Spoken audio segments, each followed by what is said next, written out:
जो तिब्बत हम अभी देखते हैं और जो तिब्बत प्राचीन काल में था वो कैसा था? भारत और तिब्बत के जो संबंध थे वो ऐतिहासिक रूप से बहुत ही शांतिपूर्ण और मैत्रीपूर्ण संबंध थे।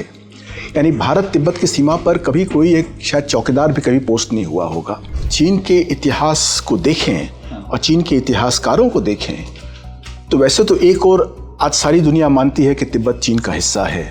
चीन का जो अधिकार है वो संवैधानिक है और ऐतिहासिक है, लेकिन चीन के अपने इतिहासकार जो हैं वो आपस में उनमें मतभेद है कि तिब्बत कब चीन का हिस्सा बना। चीन की दिलचस्पी की वजह क्या है तिब्बत में? तो तिब्बत को कभी भी चीन के किसी शासक ने अपना प्रांत नहीं माना, बल्कि 1912 के बाद ही ये शुरू हुआ कि नहीं, तिब्बत जो है वो चीन का हिस्सा है, तो यहाँ सीधा प्रशासन होना चाहिए। ब्रिटेन और रूस ये दोनों तिब्बत पर कब्जे की लड़ाई क्यों लड़ रहे थे? रूस नहीं चाहता था कि तिब्बत पर ब्रिटेन का कब्जा हो और ब्रिटेन नहीं चाहता था कि तिब्बत पर रूस का कब्जा हो। तो एक समझौते के तौर पर हुआ कि भाई चीन का कब्जा इस पर होगा। जो कम्युनिस्ट पार्टी जो थी वो मानती थी कि भारत जो है वो अभी भी ब्रिटिश साम्राज्य का एक हिस्सा है। आज़ादी मिल गई है लेकिन नाम मात्र आज़ादी भारत को मिली है। भारत को वो तो उसे कहते थे रनिंग डॉग ऑफ इंपीरियलिज्म, कहते थे जवाहरलाल नेहरू को, कि वो तो अंग्रेज़ों का पिट्ठू है।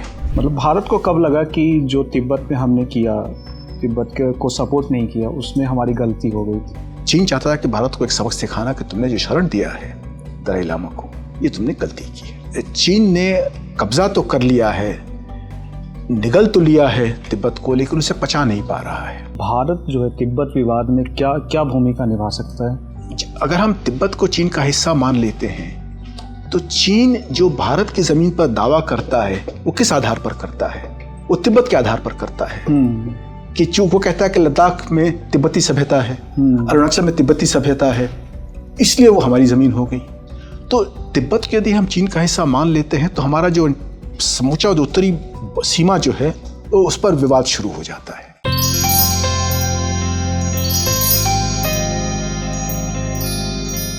नमस्ते, मेरा नाम अभिषेक है और आप किताबों से जुड़ा खास कार्यक्रम किताबवाला देख रहे हैं।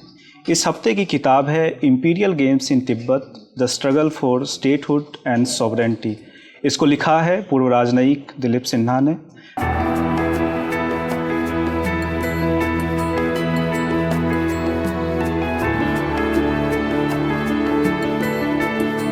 एम्बेसडर सिन्हा ग्रीस में भारत के राजदूत रहे, यूएन में कई अहम पदों पर काम किया और विदेश सेवा से रिटायर होने के बाद उन्होंने मणिपुर पब्लिक सर्विस कमीशन को लीड किया। सरकारी सर्विस से रिटायर होने के बाद वो पब्लिक स्पीकिंग और लेखन में महारत हासिल कर रहे हैं। सर, बहुत बहुत स्वागत है आपका। धन्यवाद आपको। सर, सरकारी सर्विस और डिप्लोमेटिक सर्विस में आप रहे और अब पब्लिक स्पीकिंग और किताबें लिख रहे हैं, दूसरी किताब है आपकी। तो इन दोनों के जो एक्साइटिंग और चैलेंजिंग पहलू वो क्या हैं? विदेश सेवा जिसमें मैं करीब 36 साल था, उसके दो रोचक पहलू हैं। एक तो कि आदमी अपने देश के बाहर रहता है, लगभग 2/3 कभी कभी ज़्यादा वर्ष बाहर काटता है, परिवार साथ रहता है, लेकिन बाकी जो संपत्ति उनसे दूर रहता है, अपने देश से दूर रहता है। और दूसरा पहलू है कि ये सरकारी सेवा होते हुए भी इसमें सरकारी सत्ता कुछ नहीं होती है। जैसे भारत में जो सरकारी कर्मचारी होते हैं उनके पास सत्ता होती है सरकार की, विदेश सेवा में हम लोग देश के प्रतिनिधि होते हैं। तो दूसरे देश में जाकर अपने देश का प्रतिनिधित्व करना, यानी अपने देश के बारे में बताना और उस देश के बारे में समझना कि वहाँ के लोग कैसे रहते हैं, वहाँ की राजनीति क्या है, और फिर दोनों देशों के बीच में संबंध स्थापित करना, वहाँ के बारे में रिपोर्ट करना। तो रिपोर्ट करना हमारे लिए एक हमारा, जिसे अंग्रेजी में कहते हैं ना, ब्रेड एंड बटर होता है कि हमारी रोजी रोटी वही होती है कि हर रोज़ हर समय रिपोर्ट करते रहना है।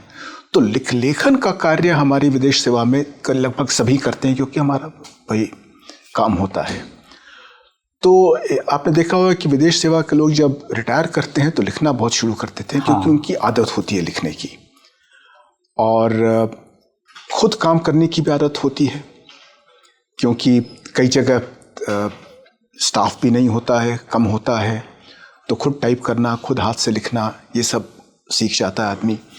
और नई नई सभ्यताओं में, नए नए विचारों में, नए लोगों से मिलना एक अपना काम होता है। तो उसमें जब आदमी कोई अनुसंधान करता है, कोई रिसर्च करता है, तो नई चीज़ें देखने, सुनने की जिज्ञासा हमेशा बनी रहती है। तो इसलिए हम लोग रिटायरमेंट के बाद भी व्यस्त रहते हैं, विशेषकर लेखन के कार्य में। जैसे आपकी पहली किताब सिक्योरिटी काउंसिल पर है, उसके बारे में थोड़ा सा बताइएगा। सिक्योरिटी काउंसिल की किताब मैंने जो लिखी थी, वो लिखी थी अपने ये बताने के लिए कि जो हम लोग बातें करते हैं यूएन की, सिक्योरिटी काउंसिल की, तो उसमें जो कमज़ोरियां हैं जिसके कारण कि सिक्योरिटी काउंसिल वो काम नहीं कर पाया जिसके लिए उसे स्थापित किया गया था, तो वो क्यों हुआ? क्या सपने देखे थे उन लोगों ने जिन्होंने कि सुरक्षा परिषद को बनाया था, जब चार्टर लिखा था यूएन का? तो और क्या हुआ जिसके कारण कि यूएन का जो मुख्य रोल था वो था peace and security, international peace and security कायम रखना। वही सुरक्षा परिषद, नाम ही सुरक्षा परिषद था कि सुरक्षा प्रदान करेगा, क्योंकि जो द्वितीय महायुद्ध हुआ था वो पिछले प्रथम महायुद्ध के लगभग 20 साल बाद के अंदर हो गया था। तो बल्कि यूएन का जो चार्टर है उसमें उसका पहला वाक्य यही है कि एक वंश, एक पुष्ट के अंदर ही 2 महायुद्ध हो गए, तो क्यों हुए और ऐसा नहीं होना चाहिए। तो तीसरा महायुद्ध रोकने के लिए या इस प्रकार के युद्ध रोकने के लिए एक सुरक्षा परिषद का गठन किया गया। तो उस गठन में क्या कमियां थीं और क्या उनकी जो मजबूरियां थीं जिसके कारण कि उन्हें उस प्रकार का सिक्योरिटी काउंसिल बनाना पड़ा, और उस सुरक्षा परिषद का कैसे दुरुपयोग किया परमानेंट 5 जो परमानेंट मेंबर थे उन्होंने। तो एक तो वो पहलू था, और दूसरा पहलू था कि ये बताना कि संयुक्त राष्ट्र में जो भारत का जो रोल था वो क्या था, और भारत ने कैसे संयुक्त राष्ट्र को एक नया रूप दिया। कैसे हमारे पहले प्रधानमंत्री जवाहरलाल नेहरू, जिनकी सोच एक अंतर्राष्ट्रीय स्टेट्समैन की सोच थी, उन्होंने कैसे यूएन को एक नया रूप दिया, एक नया ध्येय दिया, जिसके कारण कि यूएन पहले 15-20-30 वर्षों में एक कोई योगदान कर पाया। शांति तो नहीं स्थापित कर पाया, पीस एंड सिक्योरिटी तो नहीं कर पाया, लेकिन यूएन का जो रोल था 2 पहलुओं में, एक जो सबसे महत्वपूर्ण था वो था डीकॉलोनाइजेशन, यानी साम्राज्यवाद का, उपनिवेशवाद को समाप्त करना, जो एशिया और अफ्रीका के देशों में हुआ। ये था, उसके संविधान में थोड़ा बहुत था, लेकिन ये प्राथमिकता नहीं थी किसी साम्राज्यवादी देश की, ना ब्रिटेन की प्राथमिकता थी। अमेरिका कुछ हद तक महायुद्ध के पहले अमेरिका में एक बहुत बड़ा एक समर्थन था फ्रीडम मूवमेंट्स के लिए, लेकिन द्वितीय महायुद्ध के बाद अमेरिका में भी वो एंटी कम्युनिस्ट जो फोर्सेस थे वो बहुत शक्तिशाली हो गए थे, और शीत युद्ध शुरू हो गया था, कोल्ड वॉर शुरू हो गया था। तो उसके कारण अमेरिका में भी जो सहानुभूति थी अफ्रीका और एशिया के जो उपनिवेश देश थे उनके लिए, वो कम हो गई थी। तो ऐसी परिस्थिति में भारत ने जो योगदान दिया, क्योंकि भारत लगभग पहला देश था जो कि आज़ाद हुआ था द्वितीय महायुद्ध के बाद, तो भारत का जो रोल था इसमें, जो योगदान था वो बहुत ही महत्वपूर्ण था। भारत ने संयुक्त राष्ट्र को एक दिशा दी, ये तुम कर सकते हो, और ये भारत ने किया। सुरक्षा परिषद में तो बहुत कम था भारत, 2 ही साल था नेहरू जी के शासनकाल में, लेकिन जो महासभा है, जनरल असेंबली है, उसमें भारत ने बहुत बड़ा योगदान किया, और उपनिवेशवाद के खिलाफ, और दूसरा रंगभेद नीति, अपार्थाइड की जो नीति थी उसके विरुद्ध भारत ने जो योगदान किया, ये दोनों योगदान बहुत ही महत्वपूर्ण है।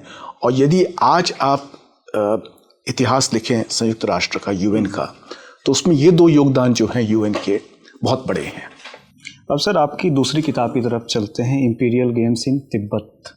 जब भी तिब्बत की बात आती है तो दलाई लामा या फिर जो धर्मशाला से निर्वासित सरकार चलती है उसका जिक्र होता है। इस किताब में क्या खास है और ये लोगों को क्यों पढ़ना चाहिए? देखिए, तिब्बत भारत का सबसे बड़ा पड़ोसी देश है। आबादी के दृष्टिकोण से नहीं, क्षेत्रफल के दृष्टिकोण से, एरिया के दृष्टिकोण से।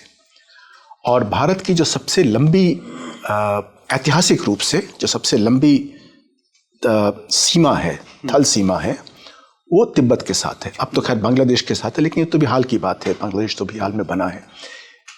उत्तर में जो भारत की सीमा है, लद्दाख से लेकर अरुणाचल प्रदेश तक, वो तिब्बत के साथ रही है।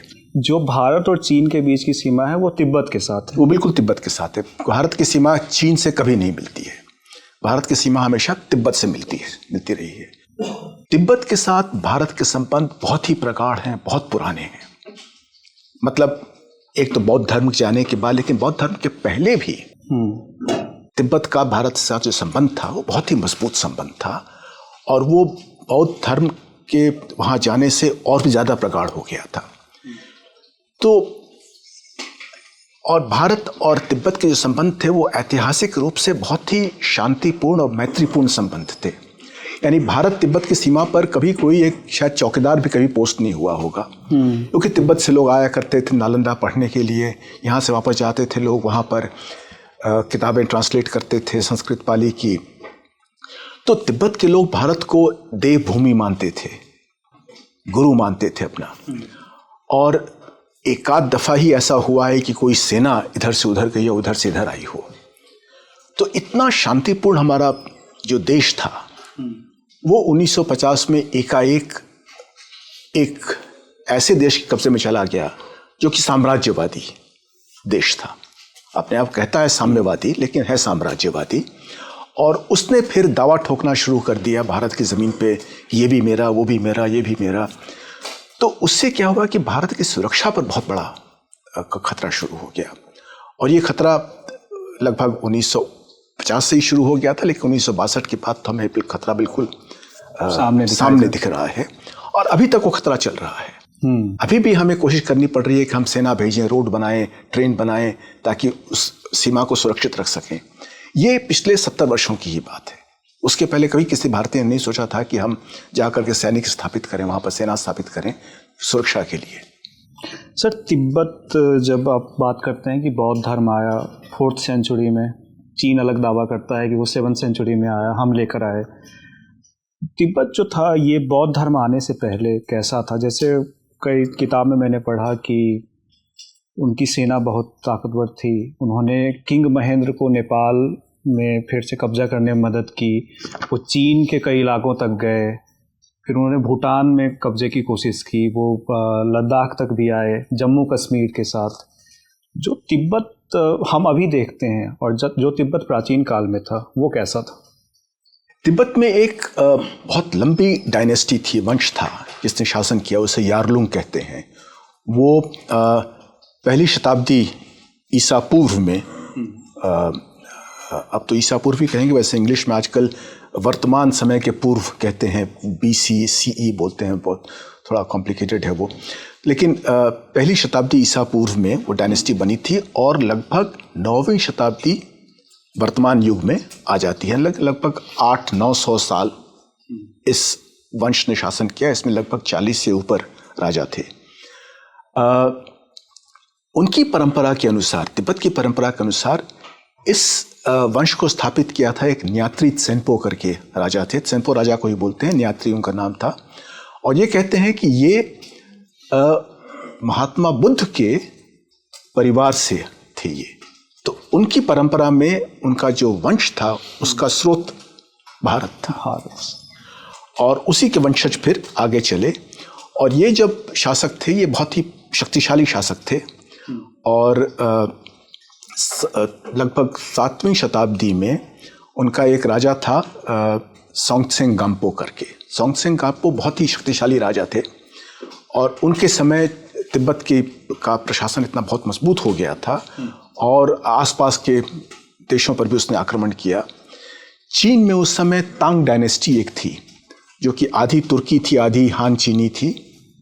हान वहाँ के मूल निवासी हैं। हाँ, चीन के जो मूल निवासी हैं उनको हान बोलते हैं, और जो चीनी भाषा वगैरह करते हैं, और जो वहाँ के जो जिनको अल्पसंख्यक बोलते हैं, या जो उनका जो साम्राज्य है जिसमें मंगोल, तिब्बती या वीगुर आते हैं, उधर उत्तर में मंचूरिया में मंचू आते हैं, वो सब उनका साम्राज्य बनता है।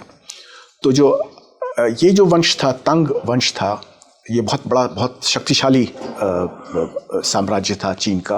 तो ये तांग डायनेस्टी जो थी वो आधी तुर्की थी, आधी हान चाइनी थी। तो इससे बहुत झगड़ा हुआ था तिब्बत का, और एक दफ़ा तिब्बत की सेना तांग साम्राज्य की राजधानी चांगआन, जो आजकल आधुनिक में शीआन बोलते हैं, उसे वहाँ पहुँच गए थे ये लोग। उस पर आक्रमण किया, उसको तहस नहस कर दिया, फिर वापस आए। और सोंगत्सेन गाम्पो ने एक तांग वंश की एक राजकुमारी से शादी की थी, और एक शादी की थी उन्होंने नेपाल की एक राजकुमारी से। तो चीनी ये मानते हैं कि चूंकि हमारी राजकुमारी वहाँ गई थी और अपने साथ काफ़ी किताबें ले गई थी, तो वो हमारा हो गया। वो उनके क्लेम का आधार ये है। उनके क्लेम का आधार दो हैं। एक तो ये शादी हुई थी, एक राजकुमारी वहाँ से आई थी, और दूसरा करीब उसके 100 वर्ष बाद एक और राजा थे तिब्बत के, उन्होंने भी एक विवाह किया था। और बल्कि जब विवाह किया था तो दूसरे विवाह में, मतलब दूसरे राजा का जब विवाह हुआ था, उसमें जो रानी आई थी वो अपने साथ कई किताबें लेके आई थी। वो तो कन्फ्यूशियस जो वहाँ के थे फिलोसोफर, दार्शनिक थे, वो उनकी किताबें लेके आई थी, कई बौद्ध धर्म किताबें लेके आई थी, और साथ में एक मूर्ति लेके आई थी। और मज़ेदार, वो मूर्ति लासा के एक जो सबसे प्रमुख मंदिर है, जोखांग टेम्पल उसे बोलते हैं, वहाँ पर मूर्ति स्थापित है वो। तो चीन कहता है कि ये मूर्ति चीन से आई थी। तिब्बत की जो परंपरा उसमें कहते हैं कि ये मूर्ति जो है वो भारत में बनी थी, और भारत से किसी ने कोई लेके गया था, और जाकर के ये मेरे ख्याल से अष्टधातु की मूर्ति है वो, और चीन गया था, और वहाँ से फिर मूर्ति आई थी लासा में, और लासा में भी वो मूर्ति है वहाँ पर। तो ये वहाँ की परंपरा है। लेकिन चीन मानते हैं कि क्योंकि वो मूर्ति चीन से गई थी और किताबें चीन से गई थी, इसलिए, और वो मानते हैं कि जो राजकुमारी वहाँ से आई थी, वो उस राजकुमारी ने आकर के तिब्बत के लोगों को सभ्य बनाया। अच्छा, ये वाला प्रसंग भी बहुत शानदार है कि दिलचस्प है कि चीनी मानते थे कि ये बारबेरियन है, और तिब्बती मानते थे कि जो चीनी है वो बेगर्स हैं। हाँ, ये तो चीनी के परंपरा है कि वो सभी विदेशियों को बारबेरियन ही बोलते हैं, तिब्बतियों को ही नहीं, रूसियों को भी। बल्कि वो जब यूरोपियन जब आए, जब मतलब काफ़ी बाद में 15वीं-16वीं शताब्दी में, तो उनको वो हेयरी बारबेरियंस बोलते थे, यानी बाल वाले, क्योंकि चीनियों के बाल कम होते हैं, विशेषकर त्वचा पर जो बाल होते हैं, तो उनको हेयरी बारबेरियंस बोलते थे। और तिब्बतियों को तो बहुत हाल तक वो बारबेरियन ही बोलते थे कि तिब्बती बारबेरियन, जो दर्शाता है कि वो लोग तिब्बतियों को विदेशी मानते थे। जैसे यूरोपीय विदेशी थे, वैसे ये भी विदेशी। वो बस जमीन पर कब्जा करने के इरादे से वो कहते थे कि हमारा है, और उनकी क्लेम का आधार दो था, शादियाँ और मूर्ति।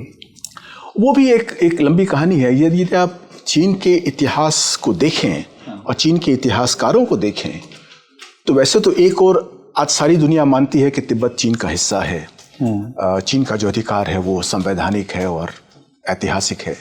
लेकिन चीन के अपने इतिहासकार जो हैं, वो आपस में उनमें मतभेद है कि तिब्बत कब चीन का हिस्सा बना। अच्छा, उसमें अलग अलग जो इतिहासकार हैं वो अलग अलग डेट देते हैं। कुछ लोग कहते हैं कि 18वीं शताब्दी के शुरू में 1720 में जब मांचू लोगों ने अटैक किया, उस समय तिब्बत बना हिस्सा।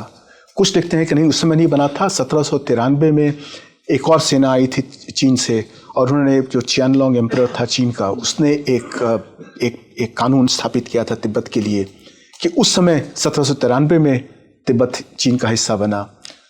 कुछ लोग मानते हैं कि नहीं, उसके पहले मंगोल जब आक्रमण किया था उस समय चीन का हिस्सा बना, क्योंकि चीनी ये मानते हैं कि चंगेज़ खान जो था, चंगेज़ खान जिसको बोलते हैं हम लोग भारत में, वो चीनी था।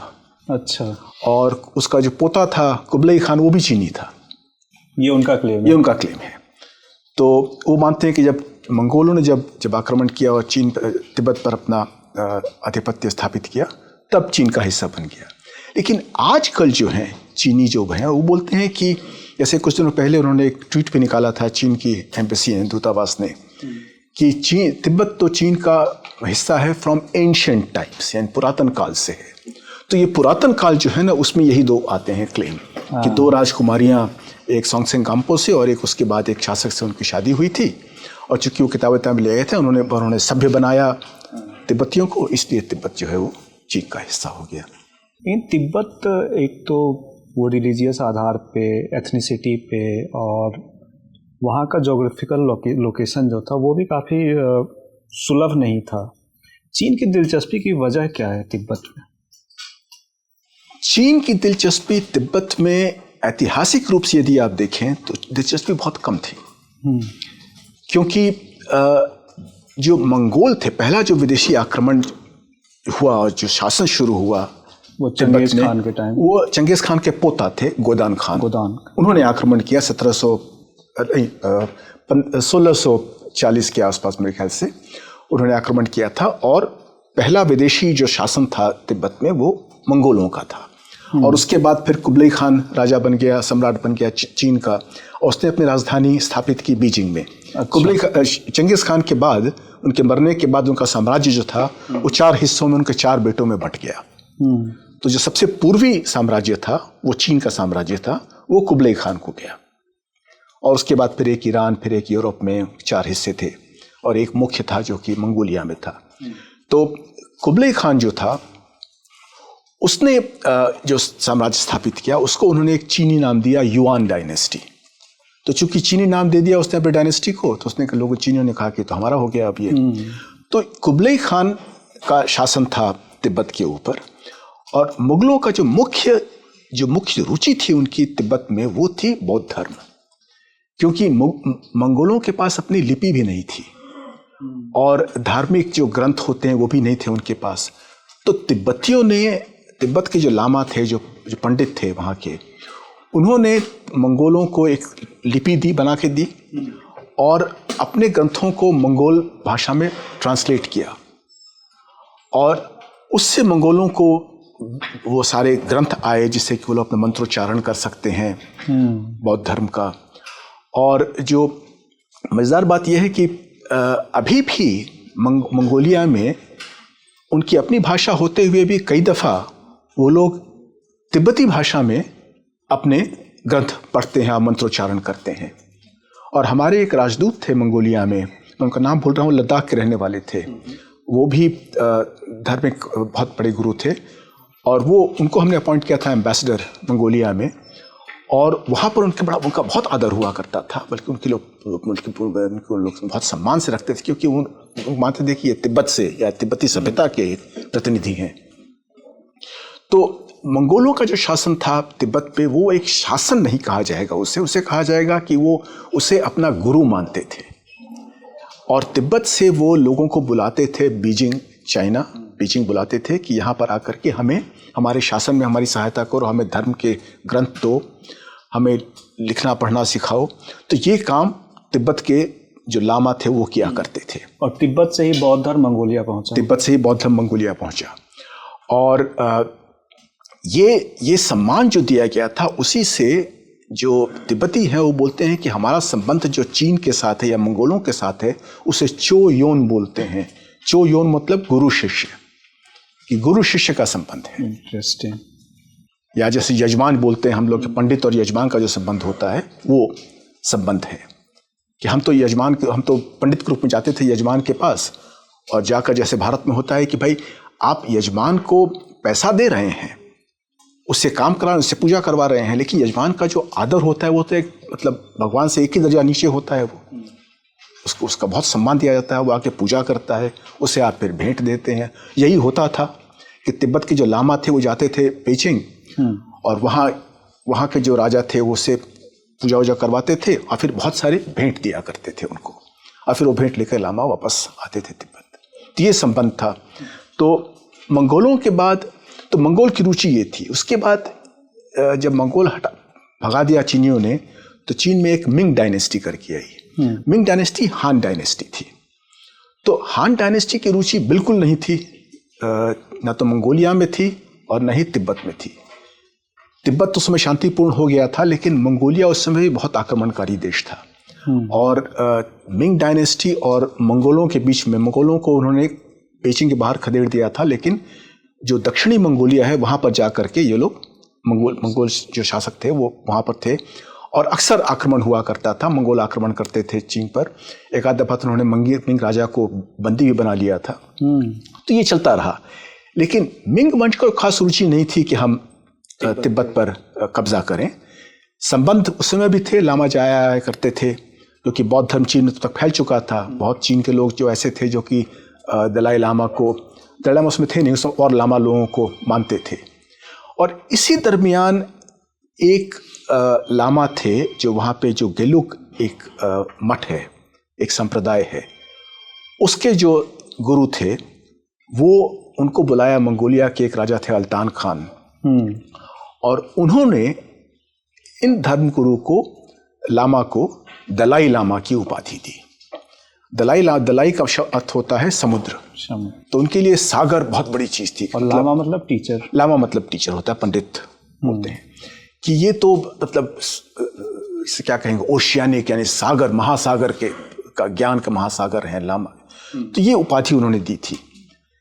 चीनी कहते हैं कि ये उपाधि अल्तान खान ने मिंग राजा के कहने पर दी थी। अब इसका क्या औचित्य हो सकता है, जबकि वो दोनों एक दूसरे के लड़ते थे, बिल्कुल एक दूसरे के दुश्मन थे। और अल्तान खान ने एक मंगोल नाम दिया। तिब्बती शब्द नहीं है दलाई तिब्बत मंगोल शब्द है। और उन्होंने फिर उनके उनके जो प्रेडिसेसर थे, जो उनके पहले जो उनके लामा थे, उनको भी ये उपाधि दी। तो तीसरे दलाई लामा बन गए। तो उस समय 3 हुए। उसके बाद फिर अब जो वर्तमान दलाई लामा है वो 14वें दलाई लामा है। तो ये उपाधि मंगोलों ने दी थी। तो मंगोलों की रुचि थी तिब्बत में, मिंग की रुचि नहीं थी। बाद में फिर मांचू आए। मांचू की भी वही रुचि थी जो मंगोलों की थी, क्योंकि मांचू भी चाहते थे कि उनकी सहायता की जाए प्रशासन में, और वो चाहते थे कि बौद्ध धर्म का इस्तेमाल करें वो मंगोलों पर अपना शासन स्थापित करने के लिए। तो जो पहले तो नहीं, दूसरे जो शासक थे मंचू डायनेस्टी के, कांगशी थे। कांगशी ने तुरंत जो 5वें दलाई लामा थे उस समय, उनको आमंत्रित किया, पेचिंग आमंत्रित किया। 5वें दलाई लामा वहाँ गए। उनको द ग्रेट फिफ्थ बोलते हैं, 5वें महापांचवें बोलते हैं तिब्बत में लोग। तो वो वहाँ गए, पेचिंग गए, और वहाँ उनके सम्मान में उनके रहने के लिए एक महल बनाया गया। उस महल में वो ठहरे और काफ़ी दिन रहे वहाँ पर, और कांशी राजा ने उनकी से बहुत सहायता की, और उसके बाद वो वापस आए। अच्छा, ग्रेट फिफ्थ की भी एक राजनीतिक चाल थी इसमें। उस समय मंगोलों का बहुत प्रादुर्भाव था तिब्बत में, और वो थोड़ा परेशान थे मंगोलों से। तो उन्होंने मांचुओं की सहायता ली मंगोलों को बाहर निकालने में। तो उससे मांचुओं का प्रादुर्भाव बढ़ा तिब्बत में, और मांचुओं ने फिर एक अपना एक प्रतिनिधि स्थापित किया, उसे अंबान बोलते थे। लेकिन वो अंबान हमेशा मांचू हुआ करता था, कभी हान चीनी को नहीं नियुक्त किया वहाँ पर। और मांचुओं ने लगभग, उनका नाम चिंग डायनेस्टी, उन्होंने भी एक चीनी नाम रखा, चिंग।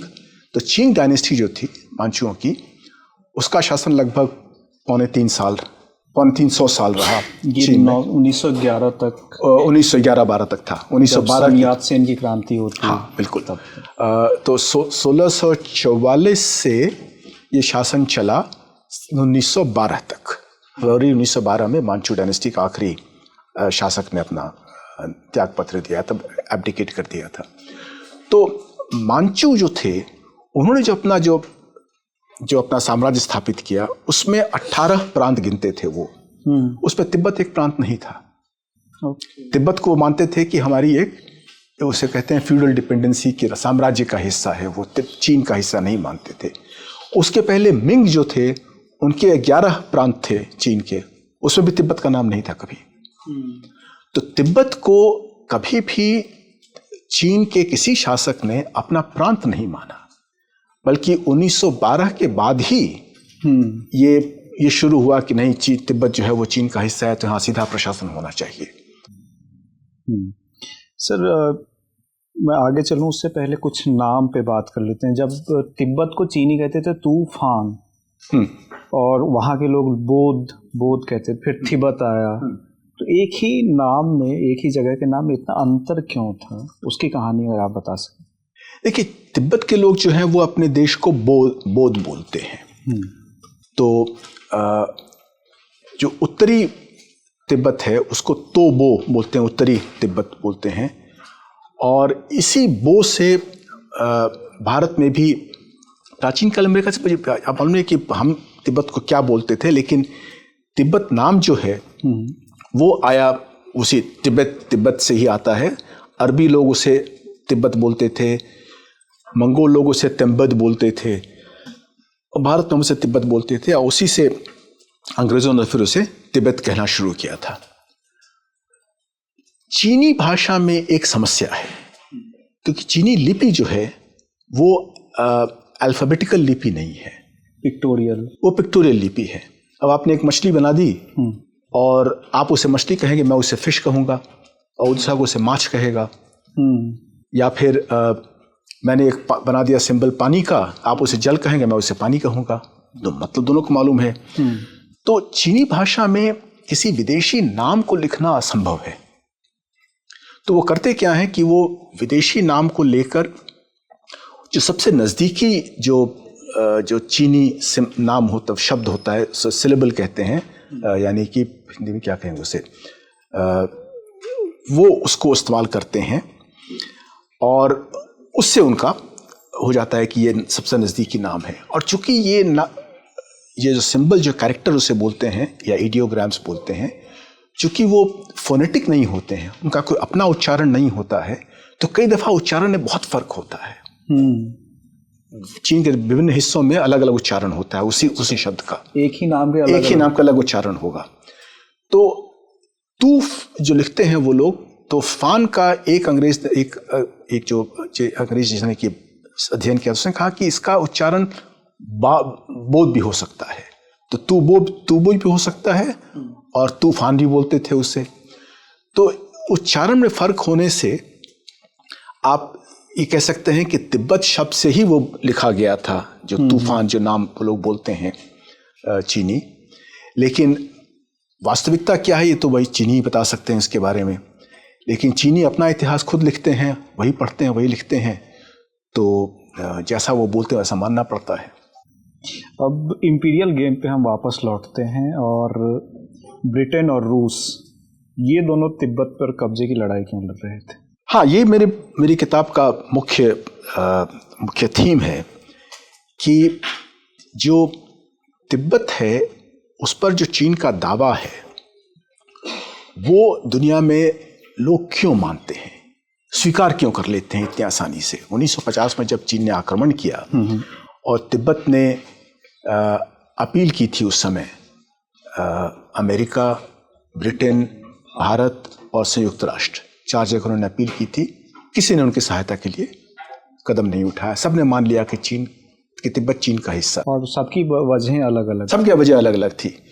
तो इसी को मैंने शुरू अपने किताब का मेन थीम रखा कि ऐसा क्यों हुआ।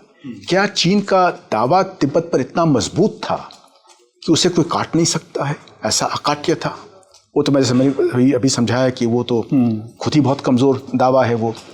तो उसका मुख्य कारण क्या था? तो वो मुझे समझ में आया जब मैंने राजनीति देखी ब्रिटेन और रूस की। और ये राजनीति ग्रेट गेम के नाम से मशहूर है।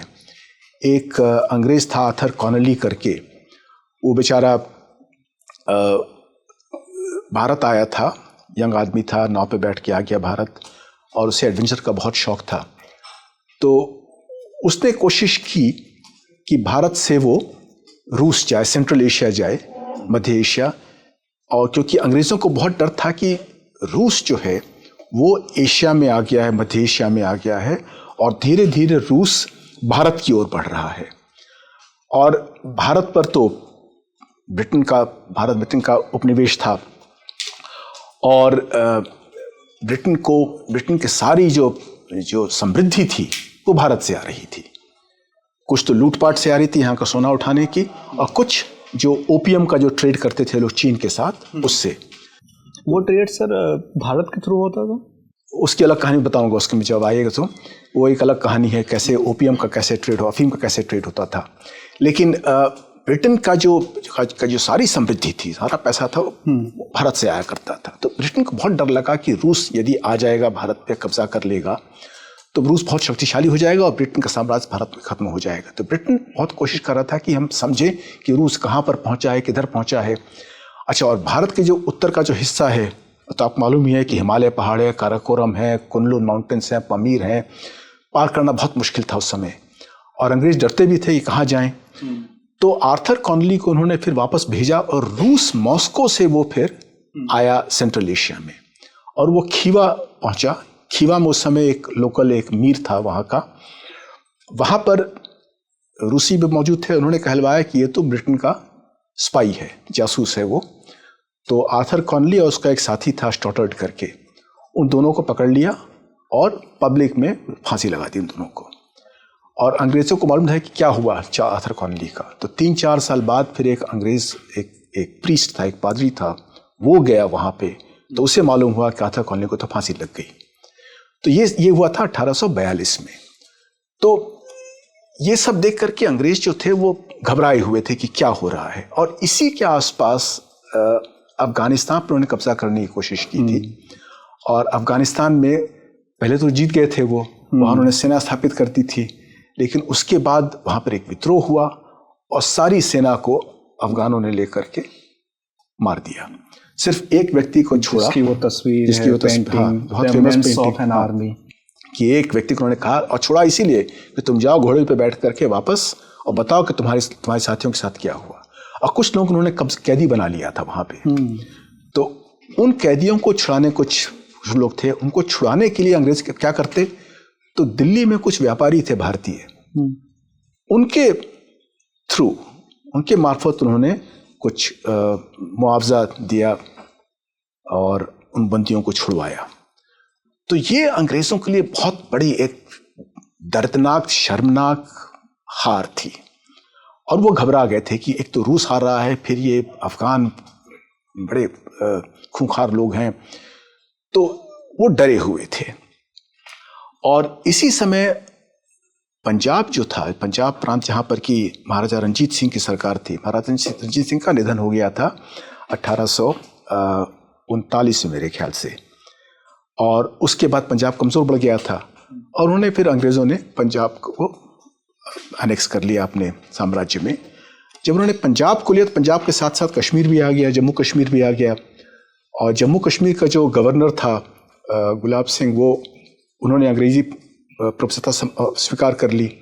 लेकिन अंग्रेज़ों ने कहा कि तुम्हारा जो बॉर्डर है वो तुम पार नहीं करोगे, तुम उसी में रहोगे, और बॉर्डर की जो नीति होगी वो अंग्रेज निर्धारित करेंगे।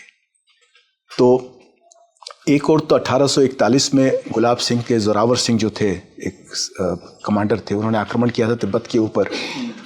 तो कश्मीरी भी काफ़ी आक्रमणकारी थे उस समय। लेकिन जब अंग्रेज़ों की प्रभुसत्ता हो गई वहाँ पे 1846-47 में, तो उसके बाद कश्मीरियों को कहा कि तुम आगे नहीं बढ़ोगे, और तुम्हारी जो सीमा की जो नीति है वो अंग्रेज निर्धारित करेंगे। और अंग्रेज़ों का जो मेन जो नेगोशिएशन था वो रूस के साथ हो रहा था, क्योंकि इस समय तक चीन बहुत ही कमज़ोर हो चुका था। चीन में एक गृह युद्ध चल रहा था। तो रूस और ब्रिटेन में जो राजनीति हो रही थी, जो कूटनीति हो रही थी, और जो उनमें जो बातचीत हो रही थी, वो मैंने निकालने की कोशिश की अपने किताब में। उनमें क्या बातचीत चल रही थी, जो ग्रेट गेम था। और इस ग्रेट गेम में एक तीसरा पहलू आ गया चीन का, जो कि लोगों ने कम देखा है, कम ध्यान दिया है उस पर, कि जब अंग्रेज़ और इंग्लिश और जब ब्रिटिश और जब रूसी जब आपस में बातचीत करते थे, तो वो बात करते थे कि ये हिस्सा तुम्हारा हो गया, ये हिस्सा मेरा हो गया। अब वो चाहते थे कि ब्रिटिश साम्राज्य और रूसी साम्राज्य के बीच में एक बफर होना चाहिए, ताकि दोनों में कहीं मेल नहीं हो। तो उसमें उस समय जो साम्राज्यवादी सोच थी वो हमें समझनी होगी। आज हम समझते हैं कि छोटा देश हो सकता है, आज़ाद रह सकता है, देखिए जो साम्राज्यवादी सोच थी उसमें था कि छोटा देश जो होता है वो कमजोर होता है और छोटे देश में लोग आक्रमण कर देते हैं, उस पर अपना साम्राज्य स्थापित कर देते हैं। तो छोटे देशों का अस्तित्व जो है वो सुरक्षा के लिए खतरनाक होता है। तो वो करते थे कि भाई जो साम्राज्य हैं उनका क्षेत्र बढ़ना चाहिए। तो छोटे देश जो है वो किसके स्फीयर ऑफ इन्फ्लुएंस में आते हैं, किसके प्रभाव क्षेत्र में आते हैं। तो या तो रूस के प्रभाव क्षेत्र में हो, या ब्रिटेन के प्रभाव क्षेत्र में हो, या किसी और साम्राज्य के प्रभाव क्षेत्र में हो। तो तीसरा साम्राज्य यहाँ चीन का साम्राज्य था, जो कि एक जमाने में 100 साल पहले बहुत शक्तिशाली साम्राज्य था, लेकिन 19वीं शताब्दी आते आते धीरे धीरे कमजोर पड़ गया था। लेकिन साम्राज्य तो था ही, उसके राजा थे, इतिहास था उसका। तो रूस और ब्रिटेन में जो समझौते हुए उसमें उन्होंने कहा कि तिब्बत का जो हिस्सा है ये चीन के पास रहना चाहिए। और ब्रिटेन ने जब भी कोशिश की तिब्बत में कुछ अपना स्थापित करने के लिए, अपना व्यापारी स्थापित करने के लिए या किसी प्रकार से अपना प्रभुत्व स्थापित करने के लिए, तो रूस ने उसका विरोध किया था। और उनका जो आखिरी समझौता हुआ वो जाके 1907 में हुआ, जिसे रूसो ब्रिटिश कन्वेंशन कहते हैं, एंग्लो रशियन कन्वेंशन कहते हैं, 1907 का। उसमें उन्होंने 3 देशों को विभाजित किया अपने अपने स्फीयर ऑफ इन्फ्लुएंस में। एक था तिब्बत, एक अफगानिस्तान और एक ईरान। तिब्बत उन्होंने कहा कि तिब्बत चीन के संप्रभुता में रहेगा, अफगानिस्तान ब्रिटेन के संप्रभुता में रहेगा, और ईरान के 3 हिस्से किए गए। उत्तरी ईरान रूस के संप्रभुता में रहेगा, मध्य ईरान इंडिपेंडेंट रहेगा, और जो हिस्सा ईरान का जो बलूचिस्तान से मिलता जुलता है, सिस्तान बलूचिस्तान का, उस पर ब्रिटेन का रहेगा, प्रभुत्व रहेगा। तो ये जनरल अरेंजमेंट हुआ 1907 में आकर के। उसके पीछे एक लंबी कहानी है, लेकिन ये जनरल अरेंजमेंट हुआ। और इसका जो मुख्य कारण था वो था कि रूस नहीं चाहता था कि तिब्बत पर ब्रिटेन का कब्जा हो, और ब्रिटेन नहीं चाहता था कि तिब्बत पर रूस का कब्जा हो। तो एक समझौते के तौर पर हुआ कि भाई चीन का कब्जा इस पर होगा, और जो वास्तविक जो कंट्रोल है तिब्बत के ऊपर हान चीनियों का, वो इस समय से ही शुरू होता है, 1907 से। 20वीं शताब्दी 1907 के बाद से ही शुरू होता है। क्योंकि उसके पहले जितने अंबान नियुक्त होते थे पेचिंग द्वारा, मांचू राज्य समाज द्वारा, वो जैसे मैंने कहा मांचू हुआ करते थे।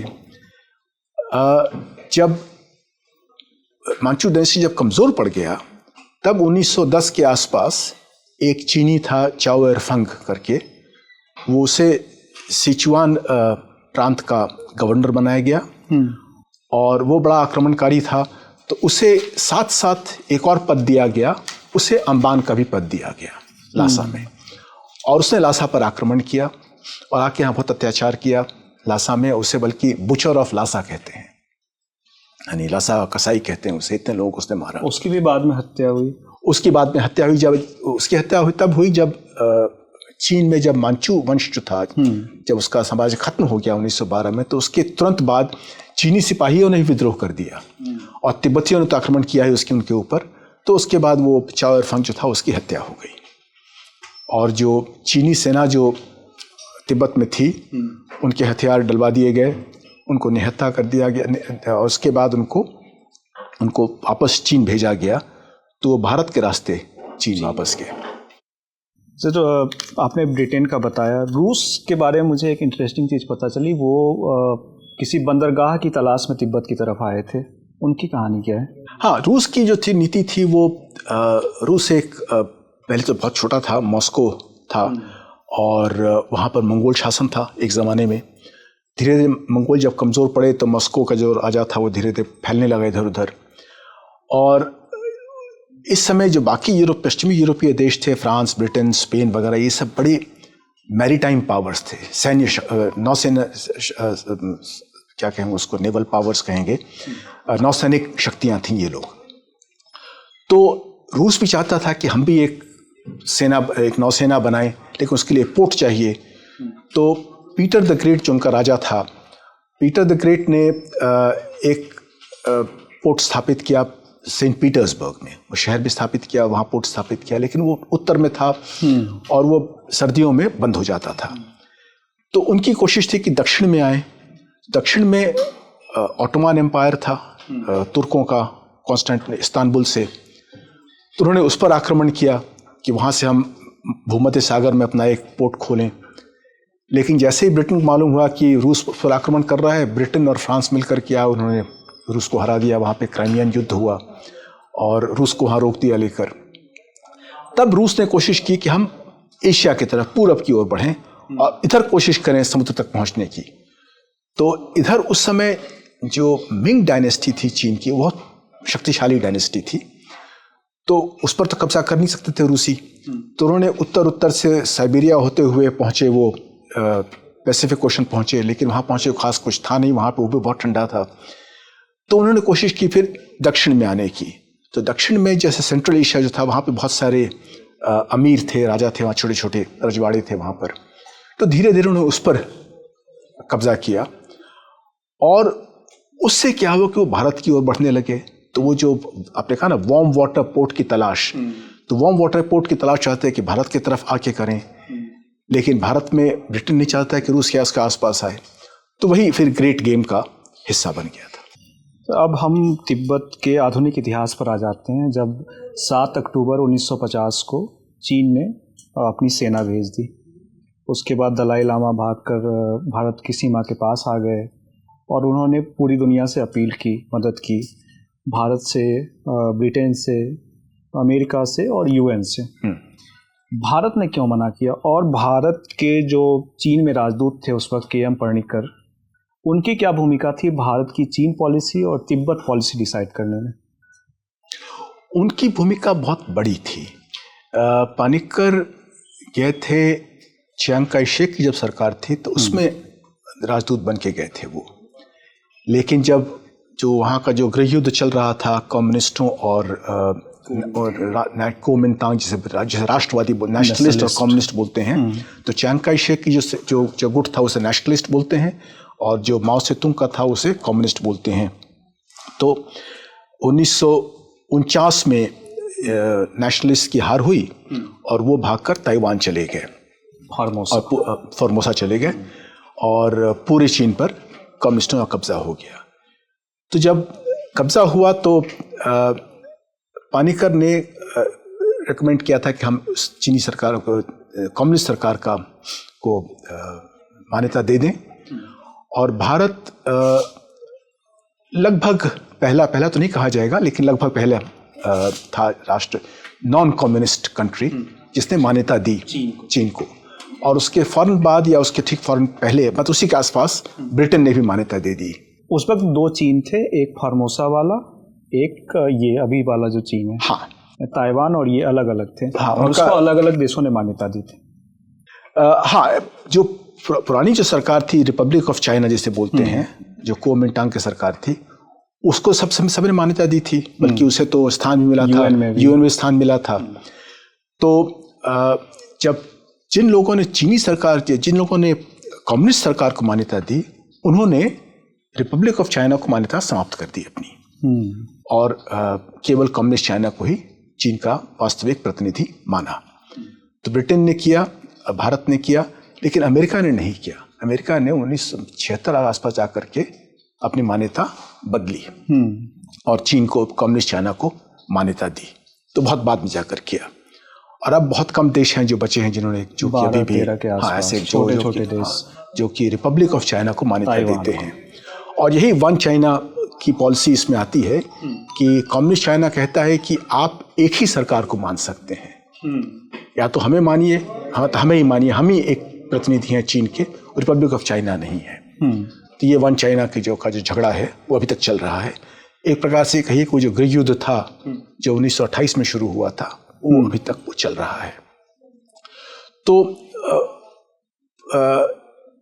पानिकर साहब जो थे, वो जब प्रतिनिधि बन गए भारत के नई कम्युनिस्ट सरकार में, तो वो इनसे बहुत प्रभावित थे।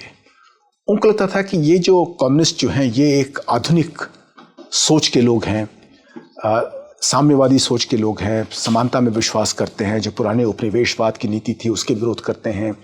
ये लोग एक नई एशिया के बारे में, नए विश्व के बारे में सोच रहे हैं। तो उनका विचार था कि ये जो बाकी जो पुरानी जो दकियानुसी सोच है वो पुरानी हो चुकी है, अब नई सोच जो है वो ये है, साम्यवाद की सोच है, बराबरी की सोच है, क्रांति की सोच है। तो उन्होंने उसका बहुत समर्थन किया कि हम चीन के साथ बातचीत करें, यहाँ लोगों को, बल्कि वो लिखते थे प्रधानमंत्री को भारत में कि आप हमारे कुछ नवयुवकों को चीन भेजिए, वो आके देखें कि यहाँ कितना उत्साह है यहाँ के युवकों में, क्योंकि जो कम्युनिस्ट पार्टी जो है वो कितना उत्साहित कर रही है जनता को बदलाव के लिए, परिवर्तन के लिए। जबकि वहाँ के अखबार पंडित नेहरू के बारे में कुछ और ही लिखते थे। हाँ, वो एक समस्या थी, क्योंकि जो कम्युनिस्ट पार्टी जो थी वो मानती थी कि भारत जो है वो अभी भी ब्रिटिश साम्राज्य का एक हिस्सा है। आज़ादी मिल गई है लेकिन नाम मात्र आज़ादी भारत को मिली है। भारत को वो तो उसे कहते थे रनिंग डॉग ऑफ इंपीरियलिज्म, कहते थे जवाहरलाल नेहरू को, कि वो तो अंग्रेज़ों का पिट्ठू है। तो ये जो पहलू था इसकी रिपोर्टिंग पानिकर कम किया करते थे और ज़्यादा रिपोर्टिंग करते थे जो प्रशंसा की जो वचन निकलते थे वहाँ पे। अब चीन में चाउ एन-लाई थे। चाउ एन-लाई एक डिप्लोमेट थे और काफ़ी बुद्धिमान चालाक व्यक्ति थे। तो वो उनको बढ़ावा देते थे कि हाँ हाँ दोस्ती है हमारी और हम दोस्ती करेंगे, मिलकर हम लोग एशिया का एशियन जो पुनर्जागरण है एशिया का वो होगा। तो ये एक सोच थी उस समय और उसी सोच के उधेड़बुन में हम फंस गए कि तिब्बत का यदि समर्थन करेंगे हम तो चीन के साथ हमारे संबंध खराब हो जाएंगे और हम चीन को नाराज नहीं करना चाहते। हाँ, एक तो वो था और दूसरा एक और पहलू था कि उस समय एक तृतीय महायुद्ध का खतरा बना हुआ था, क्योंकि कोरिया में जून 1950 में युद्ध शुरू हो गया था और उसके बाद खतरा था कि चीन शायद ताइवान पर भी आक्रमण करते ताकि वो भी वहाँ से जो रिपब्लिक ऑफ चाइना जो सरकार थी चाइना का शेख की वो समाप्त कर दी जाए। लेकिन तब तक अमेरिका ने कोरिया में अपनी सेना भेज दी थी संयुक्त राष्ट्र के जरिए और वहाँ युद्ध शुरू हो गया था और ताइवान को भी उसने आश्वासन दिया कि हम तुम्हारी सहायता करेंगे। तो स्थिति पहुँच गई थी यहाँ पर कि कोरिया का जो युद्ध है वो कभी भी फैलकर एक महायुद्ध का रूप ले सकता है। तो कोरिया में भारत का प्रयास था कि वहाँ शांति स्थापित हो जाए। तो हमारी सरकार को लगा कि यदि हम इस समय तिब्बत का समर्थन करते हैं तो हमारे संबंध चीन के साथ खराब हो जाएंगे और हम जो मध्यस्थता कर रहे हैं इस युद्ध में उसमें हमारी स्थिति कमजोर हो जाएगी, हम नहीं कर पाएंगे। तो महायुद्ध का खतरा रोकने के लिए हमने ये कहा कि हम इससे तटस्थ रहेंगे, हम चीन के साथ में दोस्ती बनाए रखेंगे और उनके साथ में जो हमारे जो कम्युनिकेशन का जो लिंक है, जो माध्यम जो है सब वो खुला रखेंगे। यही भ्रम और डर जो है भारत की दुविधा बन गई और इसका असर हुआ 1962 में चीन ने हमला किया हम पे। मतलब भारत को कब लगा कि जो तिब्बत में हमने किया, तिब्बत को सपोर्ट नहीं किया, उसमें हमारी गलती हो गई थी, ये कब महसूस हुआ?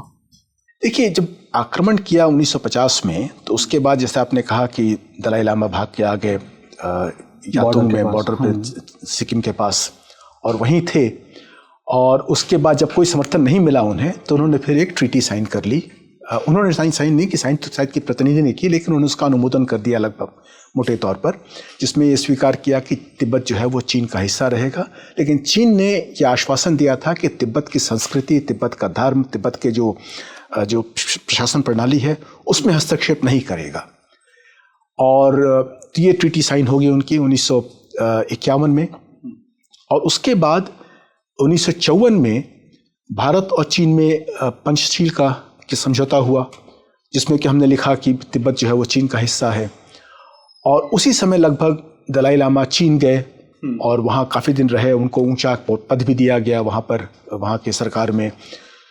लेकिन वहाँ पर उनकी बातचीत को विशेष अच्छी नहीं हुई और उनके कई सहयोगी वहाँ पर रुष्ट हो गए वहाँ पर, और जब वो वापस आए तो तिब्बत में एक विद्रोह शुरू हो गया और विद्रोह धीरे धीरे तूल पकड़ने लगा और फैलने लगा।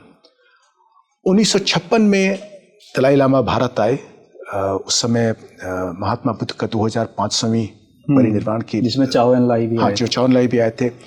तो उस समय दलाई लामा में वापस जाना चाहते नहीं थे, लेकिन हमने उनको कहा कि नहीं, आप वापस जाइए और कोशिश करिए वहाँ पर शांति स्थापित करने की, बातचीत करने की, और बातचीत के द्वारा आप वहाँ पर सहअस्तित्व का कुछ करिए, पीसफुल कोएग्जिस्टेंस के लिए। तो दलाई लामा वापस गए, लेकिन तब तक जो विद्रोह था तिब्बत में वो बहुत फैल चुका था और चीनी घबरा गए थे। तो उन्होंने चाहा कि दलाई लामा को ही अरेस्ट कर लिया जाए।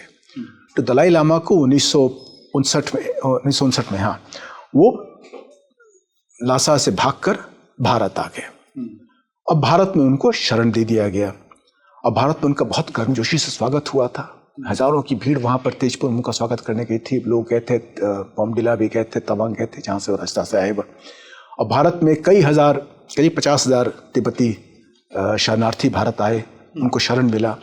इससे चीन बहुत गुस्सा हो गया था और उसके बाद ही चीन ने फिर तैयारी शुरू कर दी थी कि भारत को एक सबक सिखाया जाए। और 1962 आते आते उनकी तैयारी पूरी हो गई थी। तो वैसे तो बॉर्डर पर कुछ हुआ, सीमा पर कुछ हरकतें हुई, लेकिन जो मुख्य कारण था वो यही था कि चीन चाहता था कि भारत को एक सबक सिखाना कि तुमने जो शरण दिया है दलाई लामा को, ये तुमने गलती की है। अब मेरे 2 आखिरी सवाल सर हैं। एक तो तिब्बत का भविष्य क्या है, क्योंकि जो दलाई लामा हैं उनकी उम्र लगभग 90 वर्ष हो चुकी है और उन्होंने जो शासन की शक्तियां थी वो भी छोड़ दी हैं। तो तिब्बत जो स्टेटहुड और सॉवरेंटी की मांग करता है, उसका भविष्य क्या दिखता है? ये अभी थोड़ा कहना बहुत मुश्किल है, क्योंकि एक और तो चीन एक बहुत ही शक्तिशाली देश बन गया है और चीन किसी प्रकार का समझौते के लिए तैयार नहीं है, बल्कि तो कुछ बातचीत भी हुई थी करीब 8-10 साल, वो भी बंद हो गई। और दूसरा है कि दलाई लामा के बाद क्या स्थिति होगी, क्योंकि इस वक्त उनका जो उन्होंने राजनीतिक शासन तो छोड़ दिया है, लेकिन उनका इन्फ्लुएंस बहुत है, प्रभाव बहुत है। तो उसके बाद निश्चित रूप से एक खालीपन आएगा, एक वैक्यूम आएगा वहाँ पर। लेकिन जो उन्होंने एक जो प्रशासन स्थापित किया है, जैसे आपने कहा कि गवर्नमेंट इन एग्जाइल है, वो धीरे धीरे ऊपर उठ रही है। तो उम्मीद यह है कि ये जो गवर्नमेंट इन एग्जाइल है ये थोड़ा अपना इन्फ्लुएंस बढ़ाएगी अपना, और यदि इसे समर्थन मिले बाकी देशों से तो ये जो नेतृत्व है देने का वो दे सकें, ताकि जो तिब्बती जो विदेश में रह रहे हैं वो अपनी संस्कृति को बचा के रख सकें और इस प्रकार से संगठित होकर रहें कि वो अपने जो उनका जो आंदोलन है, जो उनका जो वो जारी रहे। तिब्बत के अंदर जो लोग हैं उनका विद्रोह खुलकर तो बहुत कम होता है। पिछला शायद 2008 में हुआ था विद्रोह, ओलंपिक के टाइम। हाँ, और उसके बाद इक्का दुक्का कभी कोई लामा आत्मदाह कर लेता है, तो वो विद्रोह होता रहता है। लेकिन ये निश्चित रूप से है कि चीन ने कब्जा तो कर लिया है, निगल तो लिया है तिब्बत को, लेकिन उसे पचा नहीं पा रहा है। और उसमें तिब्बत में हमेशा गड़बड़ हो रही है। और इसका सबसे बड़ा उदाहरण ये है कि तिब्बत में चीनियों ने अधिकांश विद्यार्थियों को आवासीय स्कूल में, रेजिडेंशियल स्कूल्स में डाल दिया है लेकर के, जहाँ उनकी शिक्षा चीनी भाषा में ही होती है, ताकि वो अपनी संस्कृति को भूल जाएं। लेकिन वो अभी तक हुआ नहीं है। और मेरे ख्याल से जो तिब्बत के जो मुख्य जो शक्ति है वो है कि तिब्बत के लोगों ने अपनी संस्कृति को बचाए रखा है, और तिब्बत के अंदर हो या तिब्बत के बाहर हो, उनकी जो राष्ट्रीयता जो है वो और मजबूत हुई है। और यही सबसे बड़ी शक्ति है उनकी। और हमें यह समझना जानना चाहिए कि हमारा जो चीन के साथ जो झगड़ा है उसमें तिब्बत एक बहुत बड़ा हिस्सा बनता है उसका। यही मेरा आखिरी सवाल भी है कि भारत जो है तिब्बत विवाद में क्या क्या भूमिका निभा सकता है? देखिए, हमें सबसे पहले समझना होगा कि तिब्बत का महत्व क्या है भारत के लिए। सबसे बड़ी बात एक सबसे बड़ी दो तीन प्रमुख बातें हैं। एक तो प्राचीन संबंध जो हमारे हैं तिब्बत के साथ हैं। दूसरा, तिब्बत भारतीय नदियों का स्रोत है। ब्रह्मपुत्र और इंडस और सतलज तो वहां से निकलते हैं। हमारी परंपरा में गंगा का भी स्रोत मानसरोवर को मानते हैं कि नीचे नीचे गंगा बहती है और हिमालय के नीचे से आकर के गोमुख में आकर के निकलती है। तो हमारे लिए कैलाश मानसरोवर जैसे हैं वो बहुत ही महत्वपूर्ण हमारे धार्मिक स्थान हैं। तो तिब्बत से हमारा एक ऐतिहासिक संबंध रहा है। और तिब्बत एक तो एनवायरमेंटल कारणों से बहुत महत्वपूर्ण है। अब चीन वहाँ पर कई तरह के डैम बना रहा है और हमें सूचित भी नहीं करता है क्या बना रहा है वहाँ पर, और उसका प्रयास है कि वो पानी लेकर के चीन की तरफ ले जाए, जिससे हमें बहुत बुरा प्रभाव पड़ेगा हमारे ऊपर। और जहाँ एक और हमने पाकिस्तान के साथ संधि कर ली है इंडस वाटर्स की, लेकिन चीन तो हमें जो डेटा होता है, सूचना होती है नदी के बहाव की, वो भी देना बंद कर दिया उस चीन ने। तो ऐसी परिस्थिति में हमारे लिए बहुत महत्वपूर्ण है कि तिब्बत में जो भी शासन करे वो हमारे प्रति उसका मैत्रीपूर्ण संबंध होने चाहिए हमारे साथ। दूसरा है कि हमने शरण दिया है तिब्बत के शरणार्थियों को। जब तक वो यहाँ पर रहेंगे और विद्रोह करते रहेंगे, विरोध करते रहेंगे चीनी शासन का, तब तक चीन भारत पर कभी भरोसा नहीं कर सकता है। और चीन, अगर हम तिब्बत को चीन का हिस्सा मान लेते हैं तो चीन जो भारत की जमीन पर दावा करता है वो किस आधार पर करता है? वो तिब्बत के आधार पर करता है कि वो कहता है कि लद्दाख में तिब्बती सभ्यता है, अरुणाचल में तिब्बती सभ्यता है, इसलिए वो हमारी जमीन हो गई। भूटान के साथ भी वही है, नेपाल के साथ भी वही है, उसका जो टेरिटोरियल डिस्प्यूट्स है इनके साथ।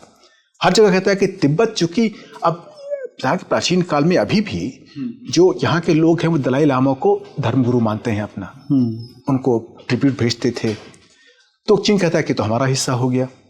तो तिब्बत के यदि हम चीन का हिस्सा मान लेते हैं तो हमारा जो समूचा उत्तरी सीमा जो है तो उस पर विवाद शुरू हो जाता है।